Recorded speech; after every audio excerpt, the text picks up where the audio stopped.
Good day, you beautiful people. Welcome back to another Controllers and Katanas podcast. You're joined by myself, Ian, aka Relik, and my good friend here, Martin, aka Martio Cool. Typical style, plenty of stuff to talk about, covering the usual anime and then a few extra little bits. We've got a nice little fun tier list coming up in the middle for you guys, so something for you to look forward to. So we thought we'd change it up a little bit and start it off with not anime. So I've been playing Ghost of Tsushima recently, and I thought I'd take a moment just talk about that. I'm only about an hour and a half in, but what a pretty game, man! What a pretty game. I've got it on PC, and I don't own a PlayStation 4, I don't own a PlayStation 5. So as soon as it's come out on PC, I finally picked it up. Had the chance to give it a go finally. About an hour in, as I say, and my main takeaway is just that the game is so nice to look at. The scenery is beautiful. There's like a part where you're fighting the Khan guy. He knocks you off a bridge. You end up on like a beached area, and you run off into this like woodland grassed area, and there's just loads of like deer and animals running too. Mate, it's so nice. The combat. It's just typical combat in a sense, in terms of most fighting games, Assassin's Creed, that sort of thing. Yeah, they have a very, I suppose, repetitive is the word, but it doesn't feel repetitive. It's very satisfying to me. With me loving like samurais, ninjas, and obviously Japanese history, it feels very authentic. And I'm feeling very similar to the way I did when I played Red Dead 2. And I just find myself forgetting about the quests and the missions and just taking in the world around me and just exploring and just looking around and going on the camera mode in game and just taking like nice little screenshots and stuff. So I'll keep you all updated on my progress on that. But so far, I'm thoroughly enjoying that game. So I'm looking forward to playing some more. So at the moment, I'm just playing Fallout 4. Really enjoying it still. Trying to do as much side missions as I can. Power armor collecting and settlement building as much as possible. And along the way, I've been picking up some funny moments and laughs, which I hope to turn into YouTube shorts that you'll see in future on the Controller Katanas YouTube. So yeah, looking forward to that. There's more to come. We're getting we're stockpiling a load of videos on that anyway, and we're going to release loads of shorts and snippets of the podcast and stuff as well for you guys. So yeah, there's a lot to come in terms of short form content. In other news, gaming news, I read on the IGN website that we're unlikely to see GTA 6 in this summer fest of gaming. I mean, it'd be great if it was a surprise though, but I'm not going to see any GTA 6, which is gutting for other people. And myself, I'm not going to see Kingdom Hearts 4, which I'm really looking forward to. Not going to see any of that, so I'm a bit gutted about that. But we've got other games to be excited about, haven't we, from the other companies. So really looking forward to viewing it with you and getting your take on these new releases that come out soon. In a couple of weeks, isn't it? So there's quite a few, especially this time of year sort of thing. Sort of this half of the year, you sort of get a lot more releases coming out or announcements, should I say? So yeah, there's plenty to look forward to, I think. So in other news, like a Dragon, the Yakuza TV show is announced. I was looking into a bit of this because I'm really excited about this release. So it's based on obviously the Like a Dragon games from Sega. Quite successful. The director is Masahiro Take. So this show's going to be released in 2 batches, which is October the 25th and November the 1st. It follows Kazuma Kiryu and his childhood friends, and it's loosely based on the first game of Yakuza. This show's set in 2 time periods. 1995 and then 2005, and it shows the actions of Kiryu during that time. Obviously, in the early stages, 1995 is a younger man, so he just make mistakes, and then later on, in the second batch, would be the later years. You'll see him trying to crawl back from his mistakes from the past. But the director of the show has promised intense fighting scenes, so I'm really looking forward to that. If you've played the games yourself, Kiryu is the main protagonist, and he's this like badass Yakuza warrior. So it's going to be full of action, and apparently the show is promised to be fun and enjoyable for the fans of the series, but also with newcomers coming into it, they'll get to meet the characters, and then it'll be followed by a strong storyline. So it's going to be one for all, like the Fallout show was. So I'm really looking forward to that, and I hope if it's successful, many people will be getting back on the games or starting the games, because a lot of people, when Fallout came out, a lot of Twitch users got straight back on Fallout, playing all the games because of the success of the show. Yeah, loads of playthroughs and that come out, funny clips and that sort of stuff as well. But yeah, I'm looking forward to that. Like a Dragon, it should be amazing. Yeah, with Ghost of Tsushima as well, they've announced, I don't know if it's a movie or a TV show, but they've announced a live action something or other of that, haven't they? So I'll be looking forward to seeing more announcements for that as well. So yeah, there's plenty of good stuff, and obviously with the success of the Fallout TV show as well, there's a lot of hope for ourselves, like for fans like us, that we're going to get a lot of good shows come out of it, because obviously now I feel like Fallout have set the standard. I'm hoping that a lot more people come out and come forward to then start making shows of said standard and higher. So a lot more of these shows, hopefully they don't just go on a whim and just think, oh, we'll use the name, but then ruin it. We're going to try and stay close to at least what the world is and the universe is and the source material is, sort of thing. So it's definitely an exciting time for us. I think it's important that these companies, these directors, actually speak to the actual companies who made the games to get their intake and get their to watch over their project. And I think that would be a really good thing to do. We'll have to go forward with these shows to make them as good, and the storyline to follow the games as well. So yeah. Oh yeah, and it's a matter of as well. Some of these main characters in these shows, could we actually beat them in a fight though? Do you know what I mean?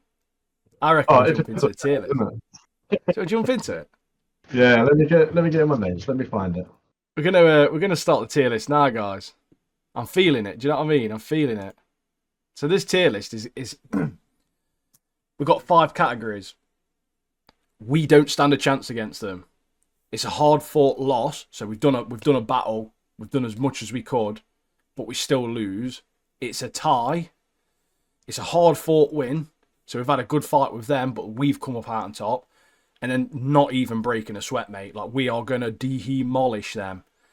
We've got a series of 20 characters and names here, and we're going to categorise them in terms of if we can beat them and who we can beat in a fight. So, what we saying? Let me start. Yeah, go on, you start. Who are we starting with? A strong character. His name is McLovin from Superbad. What was it? I remember in this film. Oh God! There's a certain point where he's walking. You know when he goes, he gets his new ID, doesn't he? And you see him walking over the car park with this like Aladdin waistcoat on. Yeah. And you just think, this guy's not beating anyone in a fight, is he? Let's be honest. So I think he should go on the destroy him. It's not even breaking a sweat, are we, mate? Let's be honest. Yeah. It's not even. You don't even have to throw a punch. It's get him in a headlock, mate, and he's done for instantly, isn't he? It's just that scene. He's got this like really nerdy grin on his face, and he's got this. He's like really skinny into as well. And he's got this like. Oh yeah. Yeah. Also, for anyone out there that hasn't seen Superbad, it's absolutely hilarious. Like, it's proper I must watch it. Proper old school humour, isn't it? Like, go and watch it. It's so funny, so funny.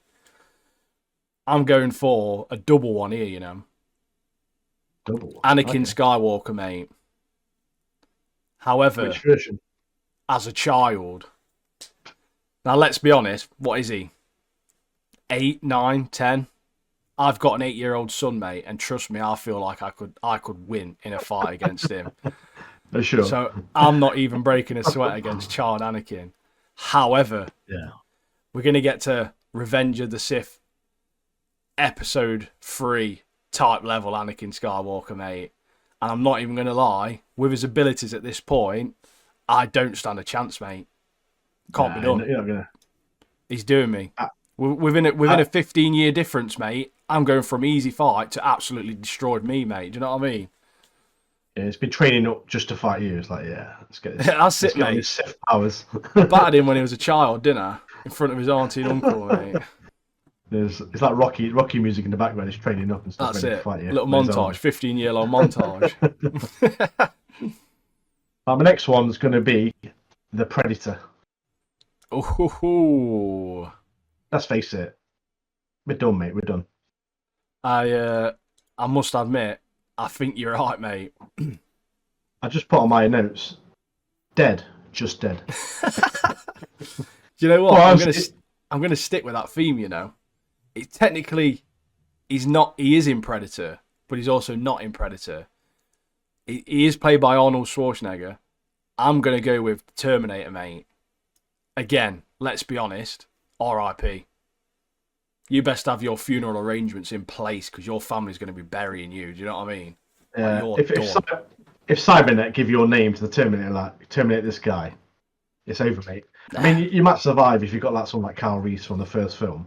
Yeah, like or if you had a soldier, motorbike, yeah. get a little dirt bike, mate. I'd be thrashing about on that.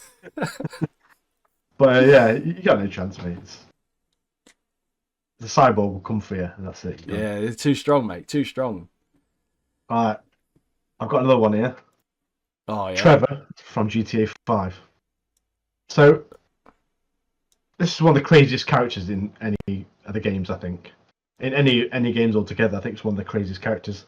And I remember the second time you meet him in the game, you walk in, and he's like stamping some guy's head in, and it like shows this guy, and just stamps his head in, and he's such a crazy character throughout the game. And I just think, no, you're not going to win against this guy. This guy's. I think the problem with him is that. Ruthless.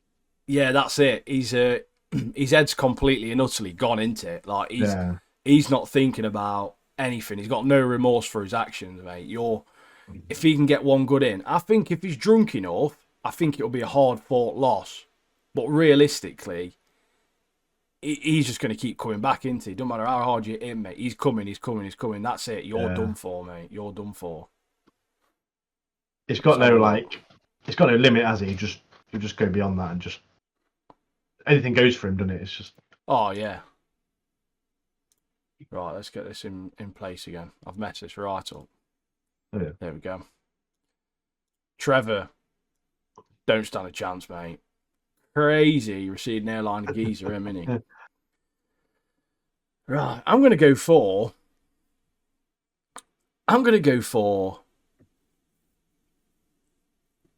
doing it, mate. Hank from King of the Hill, mate. Now, if there's two versions for him, in my opinion. If he's sober, I think it's an easy win. You know, he's out of shape. He's an older geezer. He don't really do much. I say he's an older geezer. He's probably the same age as me. I don't even know. But he just looks older than me. Yeah. But I think, if he's had a few drinks, I reckon he can take a few, mate. So I'm gonna stick him in a hard fought win, because I think he's a typical bloke who just drinks. Do you know what I mean? Like, yeah, he's gonna give you a good few swings, isn't he? Yeah, I agree with you. Totally agree with you. But yeah, he is probably like you say, he's probably like 35 or something. But he's a little beer. He just he's a little looks beer, like mate. He looks about 45. Yeah, literally. Who shall I have next? There's a couple of dudes Wally. left on here. Wally from Where's Wally? Where's Wally? I'd destroy this guy if I find AK him. Waldo for you Americans out there. Wrong'uns, mate. Yeah, if I find him, he's dead. But you got to find him first, haven't you? That's the whole thing. Where's Wally? I think he's classed as a hard fought win, and not because he's going to fight back, but I think part of the battle's finding him first. So I think he's going to put you to work finding him before you can even have that altercation with him to actually beat him up. So although if he was a one-on-one directly in front of you, it's not even breaking a sweat. The fact that you've got to look for him first adds to the hardness of the battle, doesn't it? I think it's a bit like John Cena, isn't he? You can't see him. Can't see him, mate. You got to find him. Literally can't see him, mate. I'm going for Yamcha, mate, from Dragon Ball Z. And now this is this is a difficult one because when you think of Yamcha in Dragon Ball Z, he's one of the weakest characters out of Dragon Ball Z. But let's be honest, right? He knows some crazy stuff, mate. He's got a various sort of like level, sort of like Saiyan level attacks. Like he's got some beams and some beam attacks, mate, using his Kai and all that sort of stuff. And Yeah. he's gonna do me in, mate, instantly. I'm not even gonna lie. And he's got a cool Yeah. scar, to be fair to him. Yeah. So you're gonna put him what? Just I don't stand a dead. chance, mate, against the amateur. He's sick. He just wanted his Sick. blast, like, wasn't Yeah, that's it, mate. I'm done. I'm not. I mean, knowing me, mate, I'd try and stand there and try and actually deflect it to see if I've got it in me. But obviously, I won't. It'd just do me and I'll be dead. he? You turn up for the fight and just blast you, like, that's it, done. Yeah, R.I.P. See you in a bit. Next opponent, please. Started it. Okay, next one for me is Gollum from Lord of the Rings. Oh, So this yeah. guy, he's a tricky little git, this guy is, because Yeah. obviously during the films, he bites, he scratches, he throttles.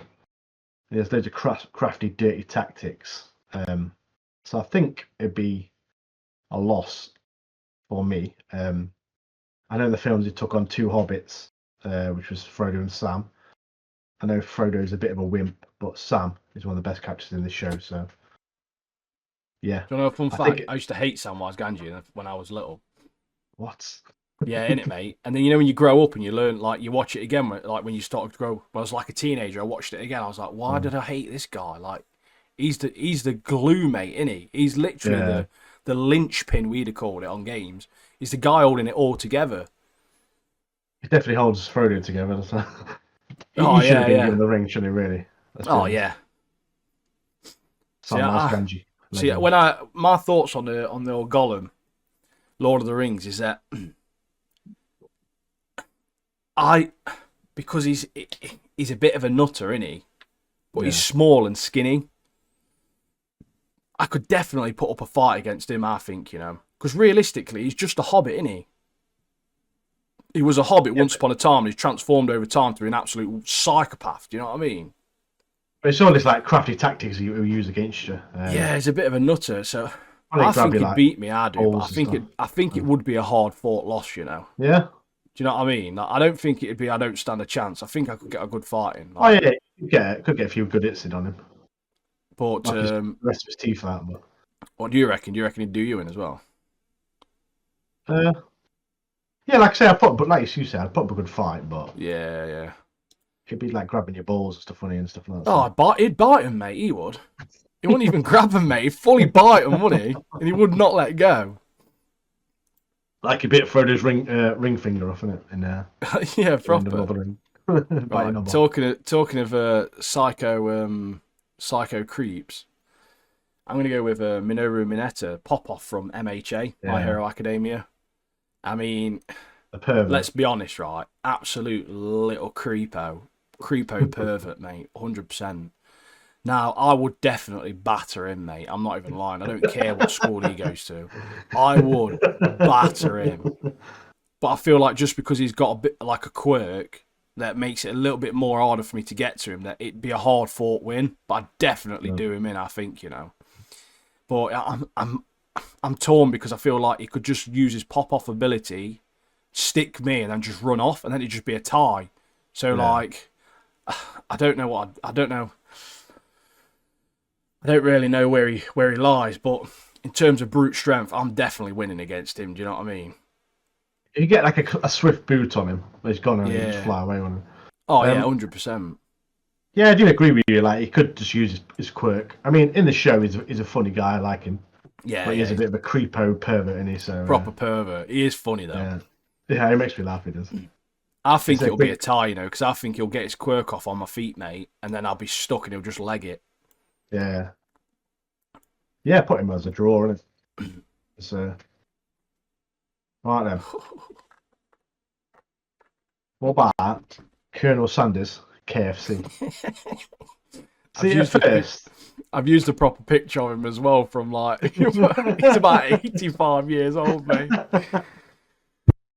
I did some research on this guy, and Oh, did you? yeah, apparently he had this like shootout with a rival, like Oh, business, is it?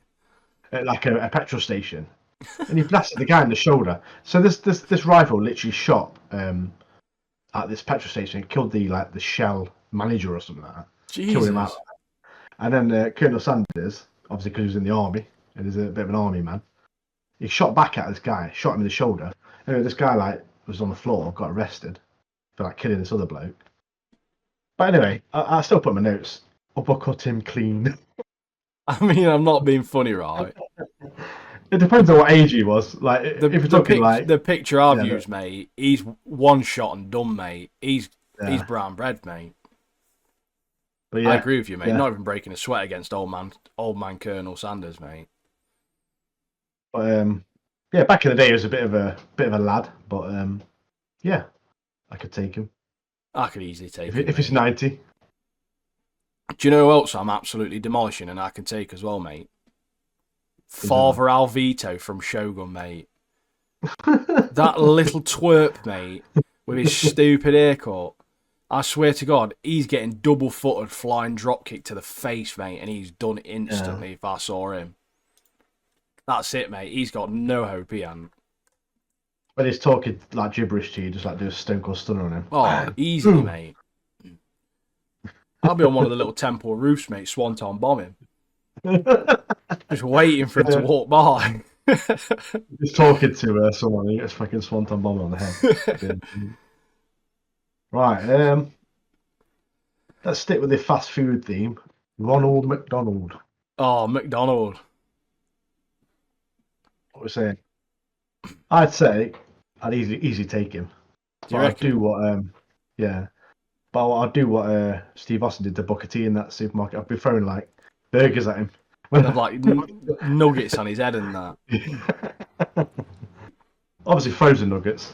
Wow. Oh yeah. We've got extra pain, hasn't it? Extra pain. So I think he's a bit of a nutter, I do, you know. I think under that makeup, I think he's potentially a serial killer personally, but So what are you saying? Are you saying I think it's a hard fought win for me, mate. I'm not even gonna lie. Just because I'm not sure. Realistically, if he is just who he is, then it's not even breaking a sweat. Like, your nose is going to be redder than normal, pal. Do you know what I mean? Do you know what? Not even breaking a sweat, mate. I've just convinced myself. He's done. I've just looked at the picture of him and it's instantly wound me up, mate. Like, he's done for. 100% he's gone, mate. But yeah, he probably is a serial killer, like you say, because obviously serial killers do like to dress up as clowns, but get a quick chicken nugget in his face. It's done, isn't it? I'm talking Sephiroth, mate, now. I'm going from one extreme to the other, mate, I am. No chance, mate. No chance. Done, mate. R.I.P. I wouldn't be able to get close, mate. Sword's about 11 miles long. Yeah, he's got incredible reach, and this guy is one of the best, I think one of the best baddies in the game series for me. Obviously, I'm a big Final Fantasy fan.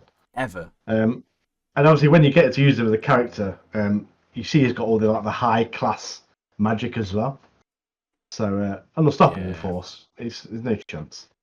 You don't even need to swing his sword to kill you, mate. Like, do you know what I mean? Unless you're us mere mortals, mate, don't stand a chance, do we? Yeah. Well, that's my turn, isn't it? Got some doozies, mate, I'm telling you. What about Nere from Nere. Windbreaker, funny enough. So, in my opinion, I've got him down as hard-fought loss. And it's not even because he couldn't beat me. I think the problem is that I'll be battering him, and then Sakura just come out of nowhere, mate, and just fill me in. Like, that's my only thing. But then I suppose that's really classed as a tie, innit? Or a D-squad. It's a DQ, mate, that is, innit? Let's be honest.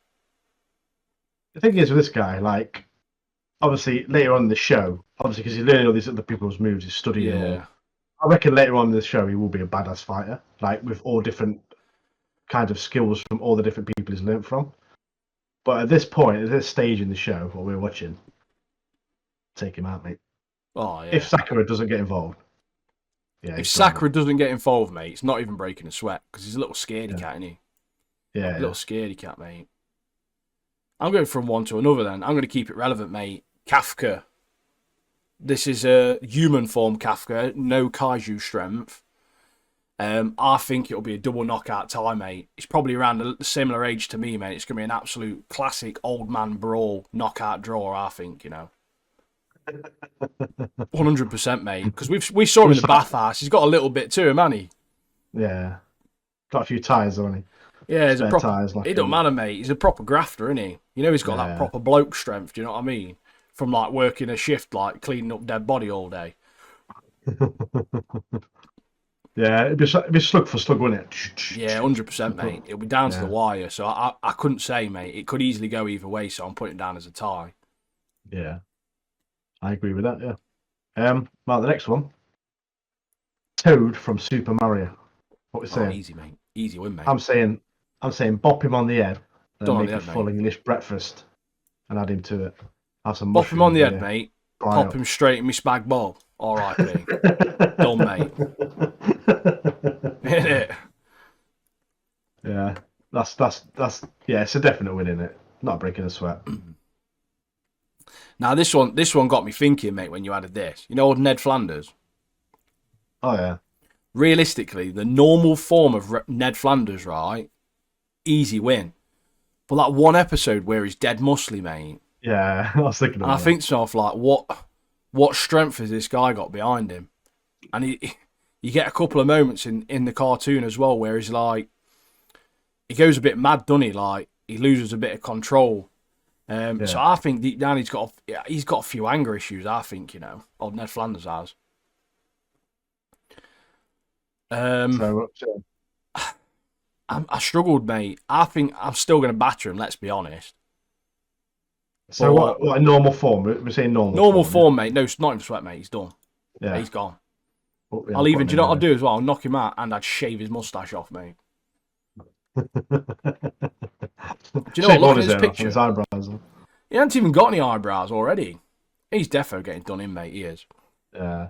I play with no eyebrows, mate. He's done. Yeah, do you know what I mean? Done Who before we you got even left? started. There's only one guy left, mate. Hotaru from Demon Slayer. You know the Hotaru. bloke who Tanjiro breaks all his swords, doesn't he? Yeah, he could take you. He could take it. He could take us. 100%, mate. Oh, yeah. He's mental. There's only one way I can think of that we'd beat him is if when he gets his first punch, if we manage to dodge that first punch and start tickling him, mate, that's his weakness. His weakness is tickling, isn't it? You see it on the last Just seeing season, that mate. fight. They all start tickling him, don't they? Can you imagine seeing that fight though? Like you turn up, people are like all like putting the bets in or whatever. He throws his first punch, was like tickling under his helmet. Just start tickling him, mate. Like, But what's this? I'd honestly, realistically, he's a nutter, mate. I don't stand a chance against him personally. Yeah, we'll put him down as a defeat. That is, it's Yeah, got to be in it. he's the last one, mate. Is it? To be fair, Oh, it's good, that was. it's nearly an even win loss ratio. That, mate. Yeah, KD's about average on that. I think we picked our characters well then. Yeah, that's, Obviously, there's loads of other characters we can do, isn't there? But oh, there's plenty. Nah. We want to just keep it nice and short and sweet for you guys because it's just a little bit of fun. So I hope you enjoyed the little the mid pod tier list on this one. Should we get back onto the nitty gritty? yeah, Speaking of Demon Slayer, what we saying? what we're saying. Yeah, so Let me find basically my notes. this week we've watched one Windbreaker, one Kaiju, and one Demon Slayer. So we watched 3 last week, didn't we? So we're up to date now with everything. So you're not going to get a bulk sort of like bombardment of like 3 different anime or like 3 of the same one. So we're up to date. So Yeah, so this. Do you want to start? no, you start, mate. You Yeah. start. So this episode this week is more Hashira training. It's is it Tokito? Taquito, yeah. Tokito, yeah. His training's up next. He's the missed Hashira. So when Tanjiro arrives, he sees the other students getting battered because Tokito is so fast. It's lightning speed, isn't he? And that's what they've come to learn. They've come to learn movements, stances, and all like that. But the MVP of this episode, I thought, was his crow. Such a brilliant character. She literally sits outside, and when all the students are leaving the training, she is in the tree like, "You are useless. Go get devoured by a demon and die."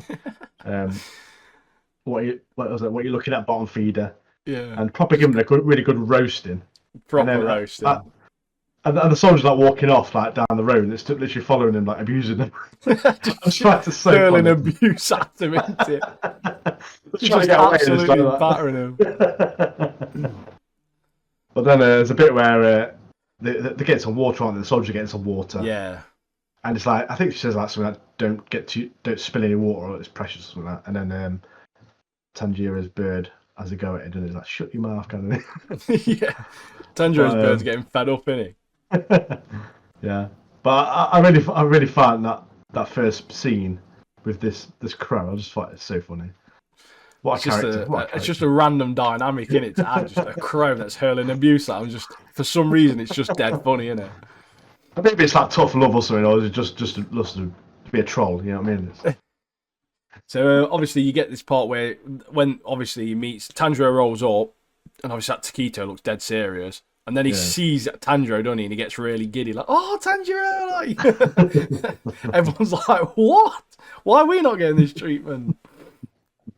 And you get to that bit where he's basically called in one of the swordsmiths, hasn't he? Who's sharpening all Taquito's swords and stuff for him. And the most impressive part of that for me was that how straight he could throw a paper aeroplane versus the blade actually being that sharp. Because obviously it cuts the plane directly in half. But I was like, how's he got that to go that straight? Like, my paper airplanes never do that, mate. I need to learn from the master, mate. It's a special tactic, isn't it? That's the origami versions, that, isn't it? Yeah, so as the training like continues, the soldiers are told not to fight emotionally because they keep running recklessly, don't they, against Taquito, and he's literally saying there's no second chance fighting a demon. You won't get this chance again. Like, he's like, you're dead, you're dead, you're dead, you're dead, you're dead again.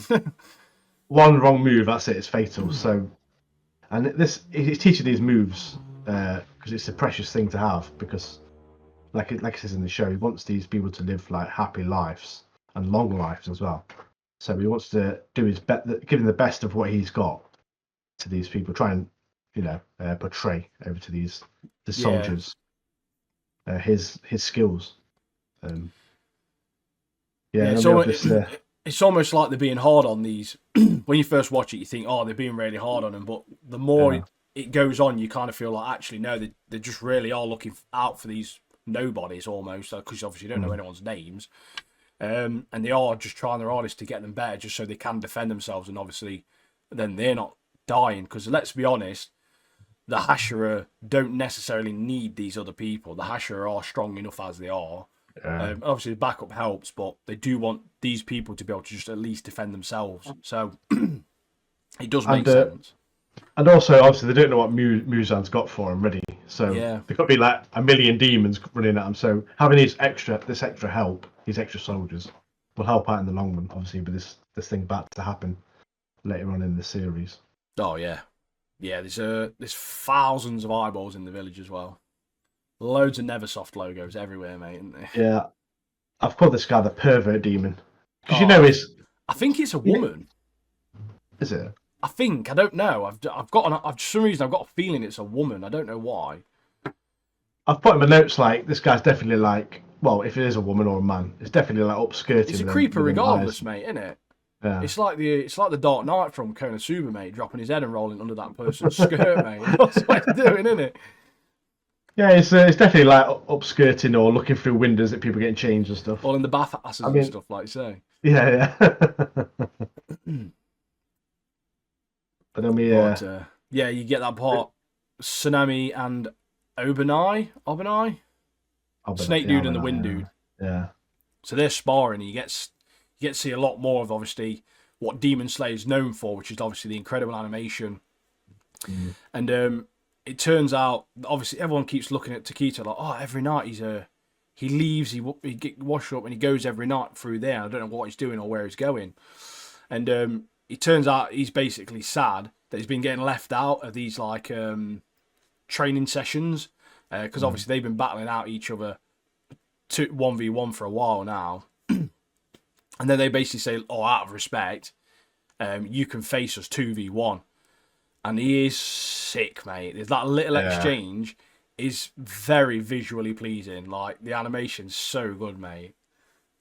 Yeah, when I was watching this bit, I really love like you were saying, the animation is some of the best in the anime. It's it can't be beaten at the moment for No, it's the so animation. good. It's so good, and it's really like you say, pleasing to watch. The fight scenes and the action, so good. Yeah, it definitely keeps. It helps keep you really engaged because let's be honest, we're on episode 4 now. We're still in Hashira training, so it seems like we're kind of getting a season of just the Hashira training. So it's going to be a bit of a slower season anyway. But obviously, the visualizations in this anime are enough to keep you watching, in my opinion. Like for me anyway, Yeah, especially. Even if the yeah, story's not that compelling at the moment, obviously it's going to lead up to something bigger, as we know, because they're hinting at it all the time with obviously the eyeballs in the village and stuff like that. And obviously the mm. guys at the temple that just disappeared. But the animation and stuff like that, and just a little bits like the crow.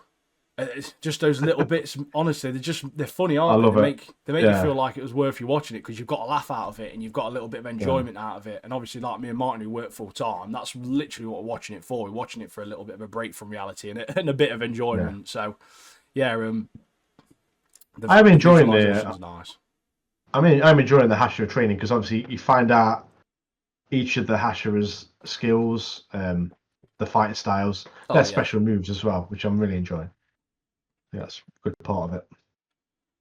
yeah. So they start talking about Tanjiro, how he's healing well and stuff like that as well. And basically saying that he's going to go to all of them for training. Yeah. That's how it's going to work. You're going to every single Hashira is going to do different training. So Tanjiro completes the Takito's training. You only get a little sequence of Tanjiro and Takito actually fighting. He's mostly just sat down on the sides, and he's told he can move on. And you get the derp-looking face again. You know, like the classic like derpy face where his eyeballs are dead round and stuff. Like I love them faces. They're so funny.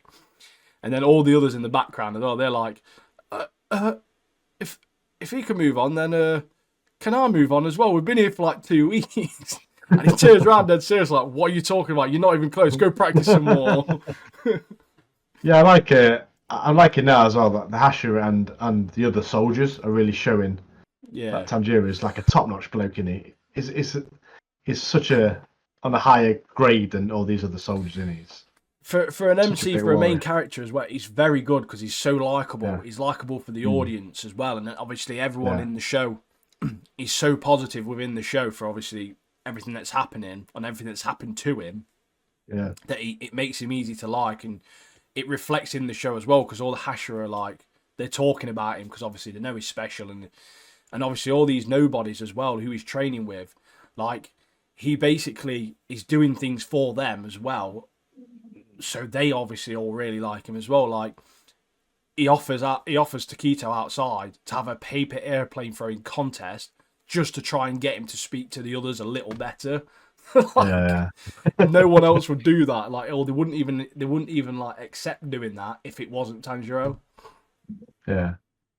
But we can see here that Taquito obviously he threw that straight plane. Obviously, this is one of his hobbies, isn't it? He's Mate, a expert, master isn't at this. He's a master at these paper planes. He's the airplane Ashura, mate. He is. Should we change his name? Yeah, that's it. Call him Mate. out from Mount. So, but yeah, we've got more training obviously to come next episode. So, as I said earlier, it does seem a little slow at the moment, but obviously there's some great stuff to come because they're already leading up to it.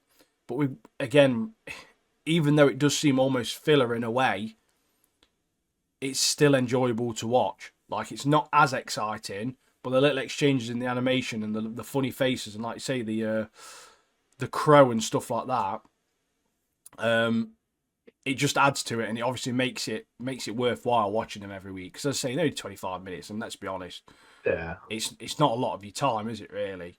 So yeah, overall, it's not the best episode that's been out, but it's still an enjoyable watch. I didn't finish it thinking, oh that was shit. That was why I'm watching this. Do you know what I mean? I thought that crow scene, the crow scene in that, it made it for me. That Oh episode. yeah, It's so funny. I hope to see more of her. That was, I know, yeah, it's sick that I crow. love I love how they've given it eyelashes as well. Yeah. It's just so funny. Speaking What do of you want to other discuss anime, next? I want to discuss Windbreaker this week. Obviously, I will go into anyway, but I mean, like, we're episode 9 now, and me and Martin mentioned this. This was a bit of a weird episode. It wasn't a bad episode. It was a good episode, but the way it ended felt like it was the end of the season. Yeah, like a season finale. Yeah. Yeah, it was a very much like a season finale type of episode, and I really don't know what to expect next episode. So this one kicks off straight away, obviously, setting the scene. You get some panning shots of the streets outside. It's late, it's raining. So you get those sort of like nice cinematic shots, which this show seems to be doing really, really well at the moment. Yeah. And obviously you got Umemiya and Tomiyama fighting. Seems there's a lot of back and forth. Tomiyama almost looks as though he's outmatching Umemiya on the sort of initial engagers, and obviously same as back in the last episode. He grabs him, kicks him in the spine. Like it was a powerful hit as well, Tomiyama on the spine of Umemiya, but he just turns around and like Umemiya, he just doesn't seem phased, like he's not bothered at all. And then you're like, this guy's mental. Like he's obviously really strong. And then he starts talking to Tomiyama again, trying to not necessarily talk him down, but he's trying to understand Tomiyama a little bit more, because obviously he's always talking about it being a conversation, and he believes that when you're fighting, it's got to be you're fighting for something. And he's basically saying, look, your hits aren't doing anything. There's no weight to your hits because you're not fighting for anything. And then Tomiyama is just going to, like, basically saying, I'm going to shower him with strikes until you're sick of it, basically. And then he lands like an uppercut, and Umemiya is just like, I told you, that won't work on me. And punches Tomiyama just straight into the floor, doesn't he? Like, it's like a super hit, isn't it? Yeah, because he's so like frustrated at Tomiyama, because he can't understand why he is the way he is, because everyone around him, and obviously the both Yorin lads, they're all fighting for a purpose, or there's a reason they're fighting, and he can't. He's trying his hardest to figure out what Tomiyama's reason is, and Tomiyama doesn't know, obviously, at this point. Yeah. And then he starts talking all that crap about him being free. And then Umemiya starts questioning about what this freedom thing is all about, which is exactly what we're probably thinking when you're watching it. Like, what's he on about, this freedom thing? And he's basically like, look, you don't look like you're having fun right now. And then he starts going in on how he pitted Tomiyama and how he pitted a team that ended up with a leader like him. He was filled with nothingness, like proper, like, just not talking down to him, but like, look, your values are nothing. You don't have any values. You've got nothing about you. And he's trying his hardest just to get through to him. And then he gets a proper good punch, and then Tomiyama just goes mental. And he's like, I don't need Umemiya. I don't need anyone. And he like does this Dragon Ball Z level screaming. I was like a breakdown on the stage. But then he's like hit after hit after hit after hit on Umemiya, like pummeling him into the floor. Sakura's kicking off, like shouting at Umemiya, like, "Oh, what are you doing? Like, get up, get up, get up! You're supposed to be the leader," type thing. On the other both your guys is just shut your mouth, mate. Like, just watch. Trust me, just watch. And then Umemiya says sorry to Tomiyama, and he was like, "Look, I'm sorry. I really didn't want to corner you like that." Because obviously he's just trying to get through to him and talk him out of it and have this conversation, like he keeps saying. Yeah. And Tomiyama just bites his neck. I thought that bit was dead random, mate. I was like, he just bit him. Sign of a psycho. I was like, what a lunatic, mate. But then Umemiya just hugs him, mate. Just hugs him. Yeah. And then you get this like flashback about a brawl they had. So like they've obviously fought before, and that's why they know each other. And in the past, funnily enough, this other fight they had was also a misunderstanding. And obviously, at this point, I think people just need to start getting the full story before they start retaliating with gang warfare, because like it's obviously not working out for them, is it?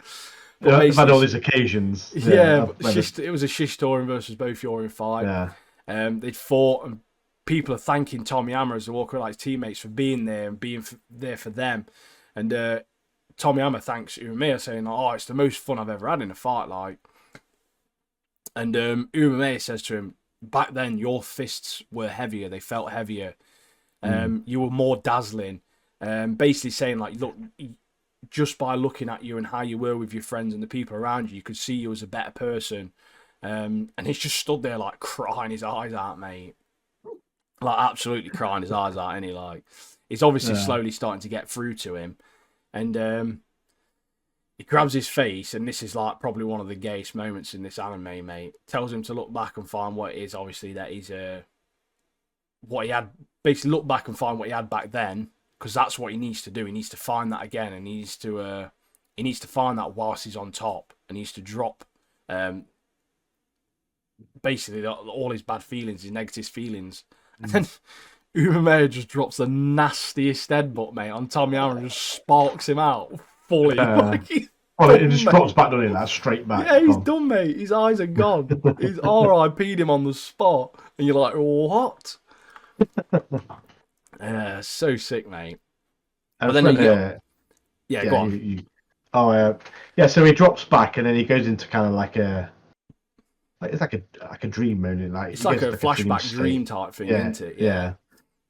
And you see him looking at a cat, and his gang remind him that they're heading to a fight.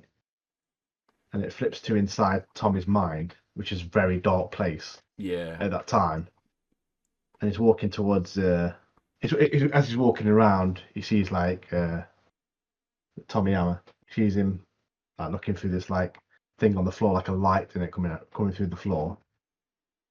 And he starts to. He's confused. He's like, "Where's all my friends gone? Where's all these people? You know, the people who have fought in the battles previously." We don't know their names. You just see the faces, don't you? There's like 5 or 6 of them, like in a group, isn't there? Yeah. But yeah, then he's like asking where all his friends are, and then he falls with his glass forearm, doesn't he? Yeah, it's like all the floor is just like broken, shattered, and cracked glass. And obviously that's meant to be like his mental state, I guess. He's trapped in there, and he's obviously trying to break free, and he can't. And then he falls through, and then he wakes, realizing he's just lost. And Tagami's there staring at him, and you get this full circle moment where they're both like realizing what they want to be happy and to enjoy life. And Tomiyama is sort of like realizing that being on top is actually not what he wanted after all. He has felt nothing from it. He's gained nothing from it, and that's why he's blamed everyone else. And I noticed there's a part where he's talking about his past and how when they were laughing like idiots, he was much freer, and he's. Like you mentioned in one of the previous episodes, where his eyes were like had a darkness to him. His eyes actually get bright.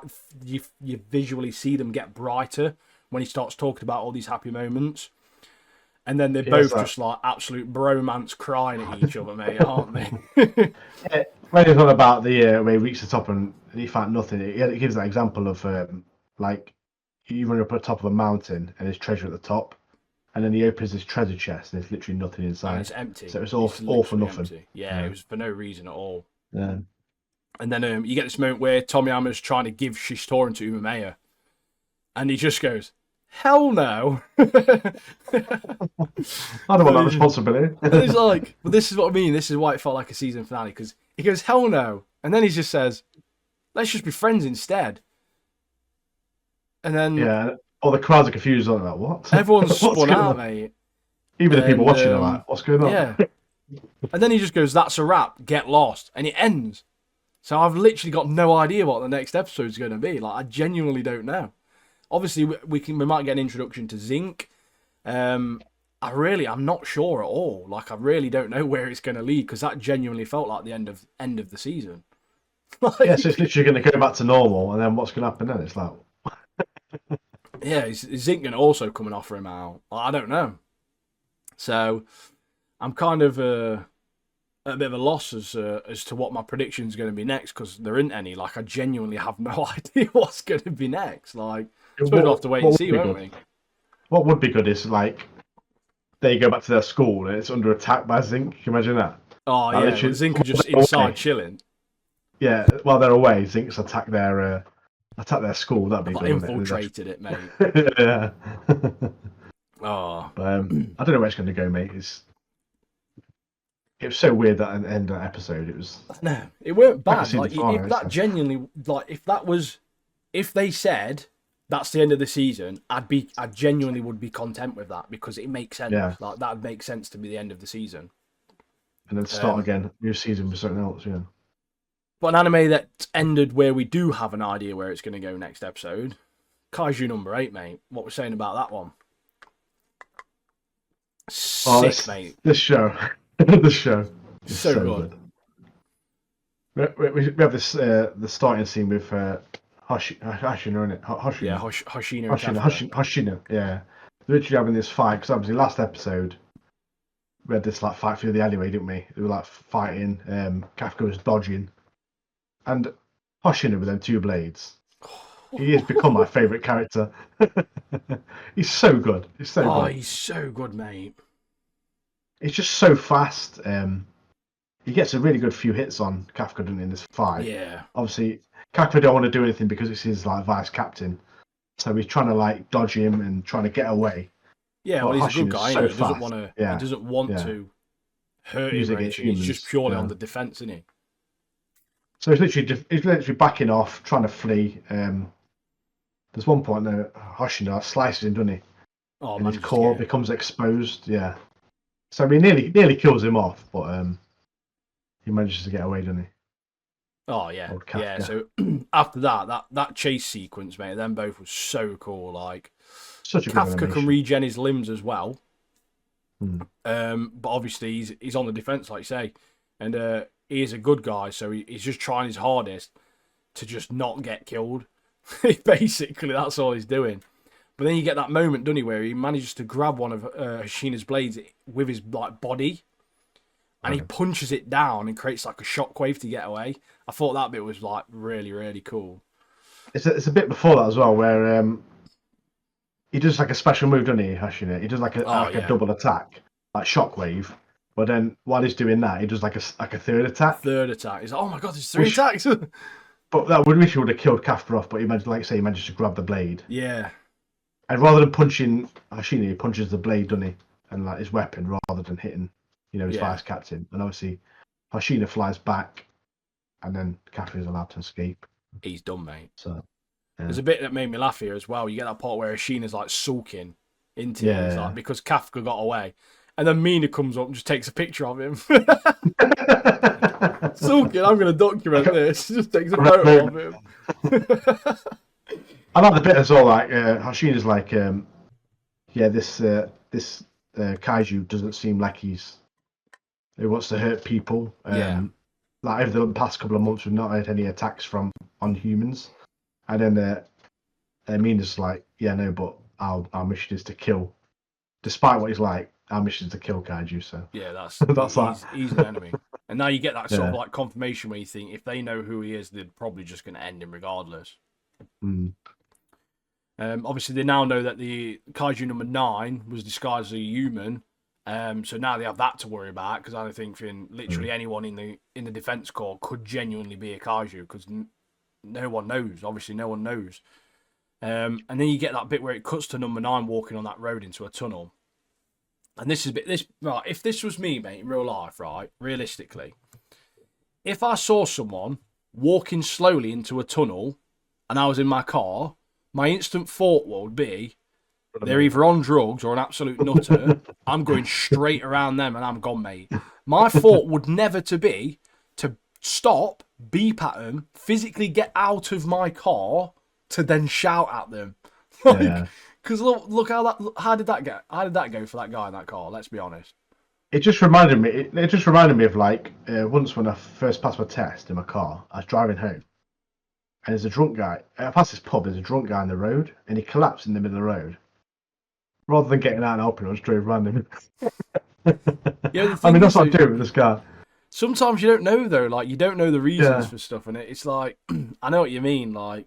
You then start thinking about, like, you remember that, so you're probably thinking that once in your life you probably thought, should I have just stopped and helped to see if he was all right? Do you know what I mean? But if a guy's walking like he was walking, mate, Yeah. you're not stopping to beep at him and then shout at him to move. Just drive around him. Like, It's because he's on his arm as well, so it's like it's got to be a druggie, this guy. yeah, it's smackhead, isn't he? He's like on heroin or something. But then he turns around, doesn't he? And just bites the guy's head off, doesn't he? Oh, his head goes dead gross, doesn't it? Massive, and he just eats him. I'm not a fan of this kaiju, to be honest. I No, just think it's you a very get ugly. obviously we learn a character. different dynamic to number 9 as well. So number 9 is a kaiju.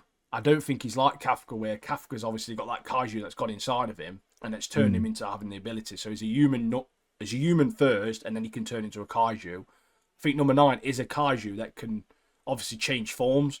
So obviously they've eaten the human and then got the form. It's a bit like that thing off of Men in Black, isn't it? You know, that alien like thing eats that bloke and goes inside its mouth and like wears him in like a suit. It's a bit like that, I think. So he can take form, obviously, or it can take form. And he's in the car now, isn't it? He's in the guy's car who was stole. Yeah. And he hears the radio about the operation that's just happened, and he's thinking to himself, how am I going to take on Kafka, who's Kaiju number 8? Yeah. And he decides to go into hiding, doesn't he, for a while? Yeah, just to recoup his loss, basically. Mm. And they're in that hospital again, mate. I was worried about Grandad in the hospital. Yeah, they're checking on Ichikawa. So obviously Ichikawa's like, oh, thanks Kafka for saving him. And it like pans round and Furuhashi's there. He's like in the bed next to him, like, why? What did the old dude do to save us? And they're like, oh, trying to come up with something dead quick. Obviously, well, he found out about their reproductive organs and where their cause was, didn't he? Oh yeah, he did, didn't he? Thanks, old man. It's a bit before that, though. It's like Ichi wakes up down in the bed. It's like, oh, glad you're okay. And then Kako just like karate chops him on the forehead. Like, bang! It's like, that's my line. Slap him in. Oh, yeah, don't go stealing my lines. The guy's recovering from like near death, and he just gets karate chopped on top of the forehead. Yeah, I thought that was really funny. Funny, mate. It's funny. But the show's full of all funny bits, like, isn't it? That's what I love. Oh yeah, just little like proper one little clip like comedic moments. Yeah. And Hoshina is tells Ichikawa the goods are about to start, knowing that obviously now everyone is drunk because they go to this like party, don't they? Yeah. They go to this like little party to celebrate obviously the victory, and there's loads of them. And Hoshina's back to his original self when you first see him in the first few things where he's laughing his head off. And he's like tells Ichikawa like, look, the good stuff's about to start, knowing that now everyone's drunk, they're going to just start getting rowdy and everyone's just arguing. They get these like different stages, don't you? Like everyone's arguing with each other. And then all of a sudden everyone's like, oh, thank you so much. Like, you're a legend. Like, I love you, blah, blah. And then they start arguing again. Kafka offers that big dude out for an arm wrestle. And Ashina's in the background just laughing his head off, mate. That's why I love Ashina. It's just so funny. But we find out a bit more about the other one, the soldiers, don't we? Is it? Yeah. I can't remember his name. Is it Haruchi? I think it is. He's got like the purplish hair tied back, hasn't he? He's got the cool hair. So he's the heir to a company. Let me find it. It's the company that makes the suits, isn't it? Yeah, I've got it written down in my notes somewhere. Yeah, I can't remember what it's called. I didn't write it down because I'm lazy. Yeah, but anyway, he's the heir to the company and makes all the weapons for the kaiju. Yeah, like the power defense force. So he's got this money. So he's been he's arranged this party because he's one of the richest people there. Yeah, essentially they've asked him to pick where he wants to go because obviously he's dead rich, isn't he? And he's picked this dead nice restaurant with loads of nice food, and they're all getting catered for, cared for, and yeah, they're all loving that. And when they bring the Wagyu beef out there, I was like, I was dribbling, mate. Drooling in real life, mate. I was like, I love that steak. Proper. It's but anyway, dead expensive. This Haruchi is having a conversation with the chef or the arranger of the party, isn't he? And he's asking about his father, and he mentions about an incident that happened. Obviously, we'll find out more about that later. Yeah. But it's just bringing another character, forward so we can get to know a bit more of his backstory, really. Yeah, learn about him. So a Yeah, little bit more history about the world that they're in, and obviously the companies that are yeah, involved with various things. Because it's all right them having these suits and guns and stuff, but it is also nice to get that dynamic of where they're made, because you get that a lot yeah, with comic books, don't you? Like Spider-Man, and yeah, obviously you get the Daily Planet, and you got Oscorp, and you get all these different yeah, companies that you learn about, and it just adds to the world. It's very yeah. good for like the world building. Yeah, we had this bit as well where after that, there's a big announcement, isn't he, from Machina. Yeah, He announces that Kafka's no longer a cadet, but is a full, they've made him a full a officer, haven't they? full first officer, isn't he? And then I just love the reaction. All the crowds go mental, and they start throwing Kafka up in the air. Don't they? It's so funny. Oh, it's proper good. Yeah, so obviously because of his knowledge of the reproductive organs, and obviously knowing that he can Yeah, just chop into one and find out where its core is and stuff like that, they've obviously they do recognise there is some value to him as being an officer. And then you get that moment where Mina tells Kafka like, "Oh, you've got a while before you're fighting by my side." And then he calls her Mina again, and then he gets 50 push-ups. He's like, I've done it again. we find out again, like Hashina being the top bloke, he's the one who recommended again Kafka for Yeah. being for promotion. So what a character he is! I love him. I love. He's sick, but we know from that first bit, I still think he might be a little bit suspicious of Kafka. You know, I still think he does. Yeah, He is keeping a bit of a close eye on him, but he's sick. something's not He's adding up. absolutely Something's sick. not adding up, is it? So he's a bit wary of what's Yeah, cracking up. so which leads to obviously the next bit where Kafka's studying, and he's like, "Oh, I'm going to call it a night," and then he walks in on Hoshina like practicing, and essentially Hoshina's practicing is he's reenacting his fight with Kafka in Kaiju form, and he's like. Yeah, I can't. There's a something he calls it something, but it's like imagination training or something. He's like remembering the moves that Kafka made and what he could have done yeah. different to actually win. And then he's talking about how he's basically gonna get ready for number 8, and Kafka's got loads of funny faces, mate. When Hoshina's talking about cutting off his head, and he's saying, like, "Oh yeah, I'm gonna do this, and Kafka's like, "No." Like, I like the bit after this, like melted in. Kafka's like, yeah, I'll be there to help, and then like Ashina gets on his back, doesn't he? I will do whatever. I will do whatever I can to help. Ashina gets on his back, starts choking him out. He goes, Gets me the that's it. headlock, doesn't I was like, don't get too cocky. I don't expect much from a guy with 1% power. he? Yeah, he's like, what do you suppose that's going to be then? You're going to give 100% of your 1% combat power.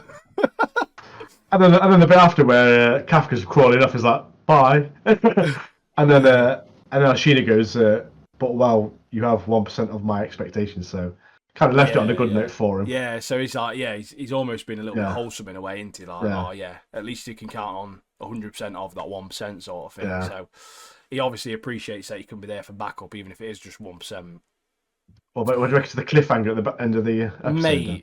so this, if you've not watched this episode, all right, you basically, it ends with another humanoid type kaiju riding and flying pterodactyl type monster, mate. And there's loads of them. There must be about fuck of 'em, 20 isn't there? pterodactyls, mate, flying. And he's just standing on it, just flying in.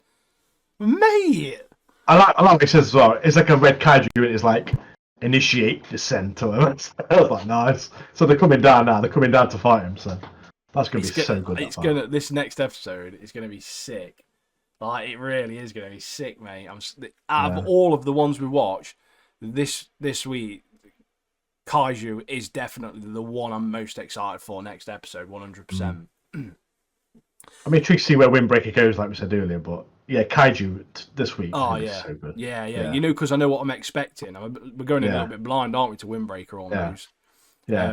And Demon Slayer, we know what to expect there, but we ain't getting a big battle or potential big battle that we're going to get from Kaiju, mate.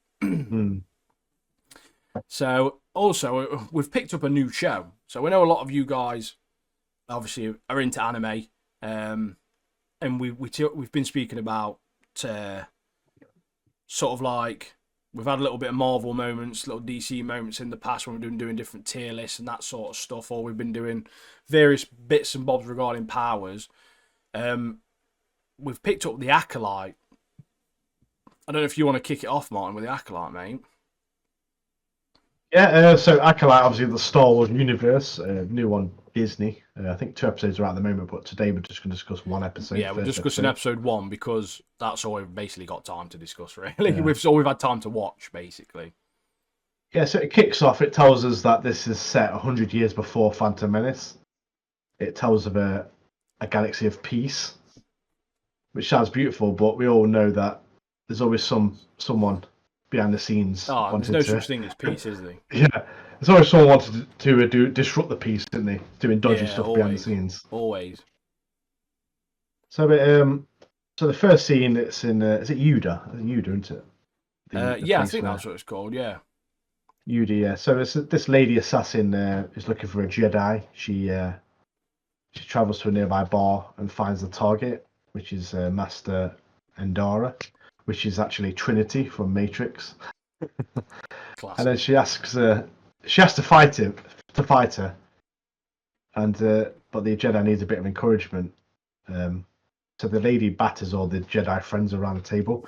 I felt sorry for one of the blokes though, because one guy's like eating I think he's like drinking a beer or eating some noodles or something. Just gets the chair. He's just swooped chilling, underneath isn't he? Like, that was proper disrespectful, that was, wasn't it? He's just about to like gulp down on some noodles, and then next minute his chair just disappears. It's just on the floor, like gone. But yeah, then we have this little fight scene. I don't know if you want to carry on. Yeah, so it kicks off with like it's a pretty good little fight scene in that bar. You obviously got the assassin and Jedi Master. You see quite a lot of great use of the Force here as well, in terms of like deflecting objects like daggers, grabbing daggers in the air, and it's good. It's not bad. It's not the best fight scene. It's okay. It's fine.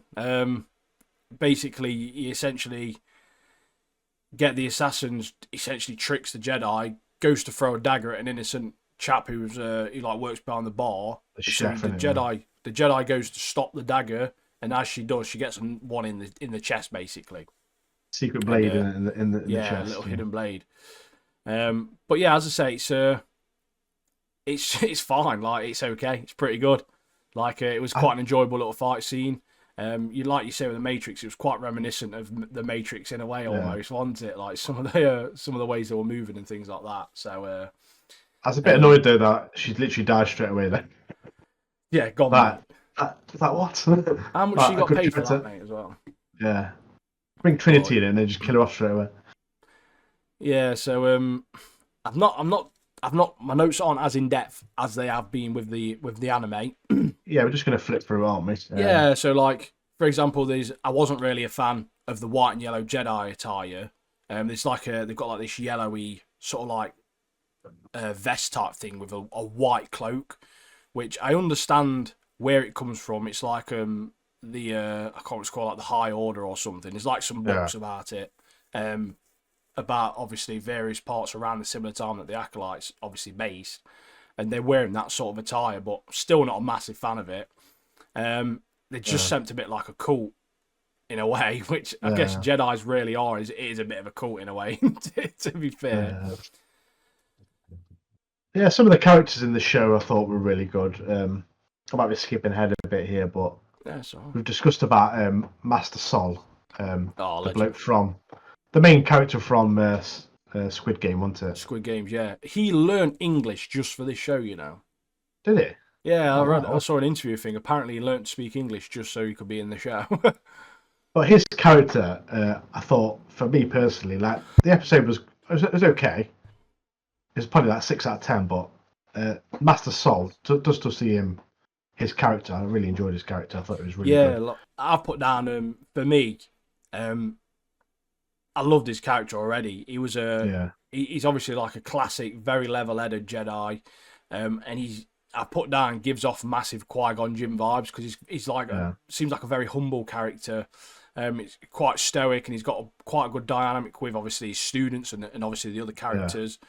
And I can't wait to see more of him. I think he's probably the most interesting character for me out of all the characters we've seen in the show so far. So, like you say, there's a lot of new characters in terms of as well, like a lot of different species almost. There's a lot of different alien type species. So he almost seems not too familiar. So you sort of feel like it is a little bit more unique to the show in terms of its era, which I did think was a positive side of it. There's some I thought annoying that characters in Yord there as is a well. drip. Literally, a Yord, mate. Don't like him. Instantly just didn't like him. Think he's a bit proper drip, mate. Like, I really couldn't stand that guy as a character. So Yord, for the people who are listening, is it's a character, a friend, an old friend, isn't it? A childhood friend of is it Osha? The main Osha, yeah, character. which is the main character. Yeah. Oh, you get this moment as well. So basically, the assassin plot twist of this entire episode is that the assassin is Osha's twin sister, May, who they thought was dead, or at least Osha thought was dead from when they was younger. So naturally, they found someone that fits that description, being Osha, because they don't know May's alive. They only think Osha's alive. So they go to the ship where she's working. They go and get her, and they bring her back. But you get this like little bit of the prisoners escaping, which made me laugh a little bit.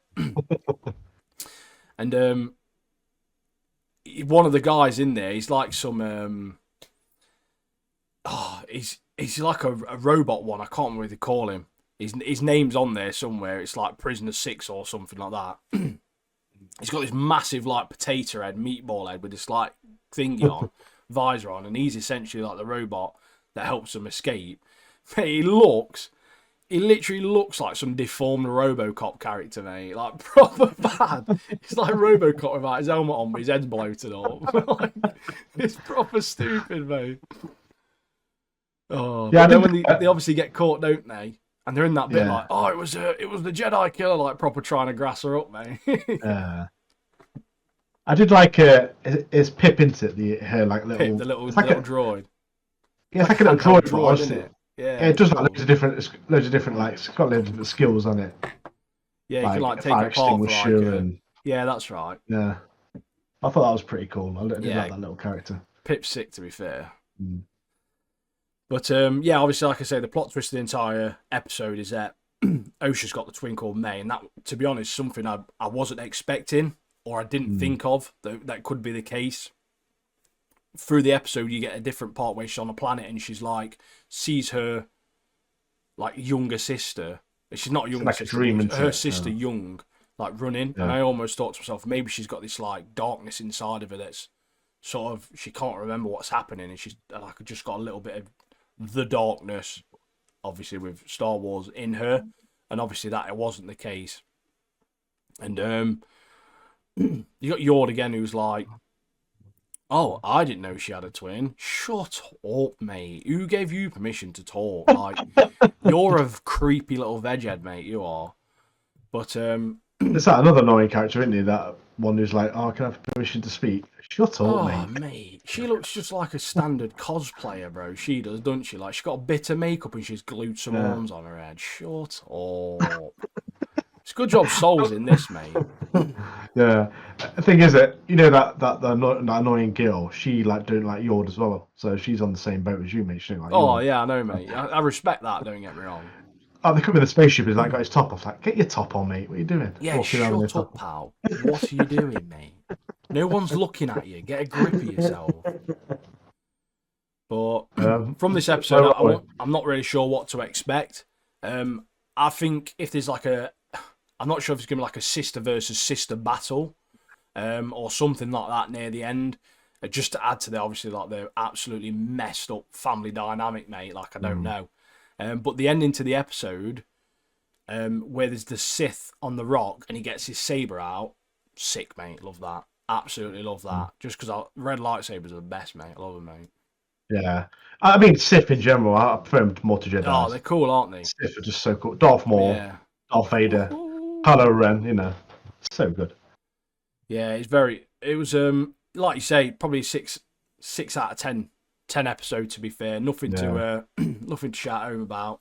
But it weren't bad. It was fine. Yeah. The cinematography weren't that good in it. It weren't very good.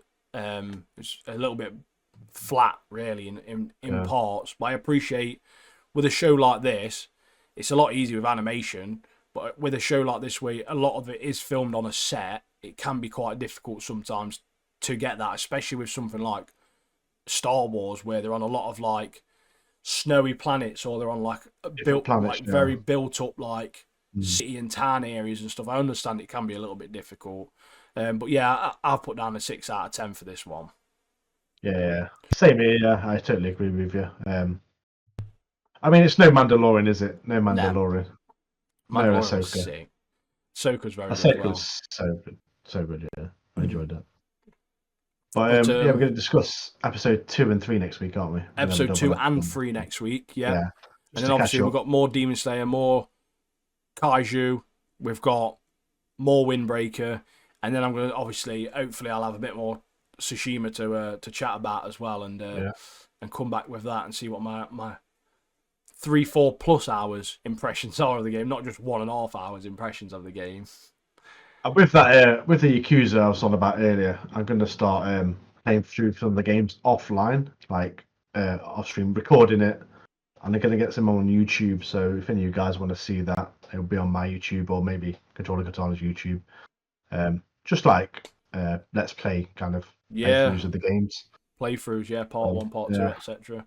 Mm. Yeah, all the links, descriptions of everything. So YouTube description, there's a link tree as well on all our social medias with all our links to YouTube, Spotify, TikTok, Instagram. They're all on there. My Twitch, well, my Twitch isn't on there because I don't stream, but Martin's Twitch is on there. Martin's YouTube channel's on there. My YouTube channel's on there. My TikTok's on there. Just jump in. Discord's on there. Yeah, all of our socials they're easy to come by. It's just the click of a button on the link tree. All of them are there. Have a flick through, subscribe to us, and just like the stuff and share it. That's the main thing. If you can share the podcast, if we can get to over like 35, 40 views on a video, mate, like I'd be absolutely buzzing. I'm not even gonna lie. Like. And the same thing, we keep going on about Discord, but that is a place to be in it. We've got so many different categories in there to discuss: music, anime, films, literally memes. Wrestling, memes, little clips from the podcast will be on there, little links to it. Even the tier lists we do, we post the pictures and the links to the tier list as well, so you guys can obviously go in there. Obviously, categorize how you want, share that. General chat. So even if you don't want to talk about gaming or anime or movie, or if you want to talk about something completely different, or either just a normal conversation with us, we're there. So yeah, we've got a couple of mates in there as well already. My mate Grant, he's quite a regular chatter in there. So some good dudes in there. So yeah, join that and just get in the community. It's good fun. Yeah, it's good. And if you're a bit nervous about joining like Discord, because obviously it's all new people and stuff, we're all welcoming to new people as well. So don't be afraid to say hello. Just drop by, see what's on there. We've already got loads of information and loads of different like videos and stuff, aren't we, in there? So yeah, join us. Even if you feel comfortable dropping in there and insulting me, like just do it. I'm not bothered. It's fine. Yeah. A little bit of banter's fine. Yeah, can't go wrong with a bit of banter, can we? Oh no. So that's what we love. So. But yeah, that's it for today's episode, guys and girls. Yeah, and goblins. Hope you all enjoyed it. So I hope you enjoyed it as much as we did. As Martin alluded to earlier, we do like just doing this podcast. It's good to talk about stuff. It keeps us present when we're watching stuff as well, because everyone, and I mean everyone, is sort of very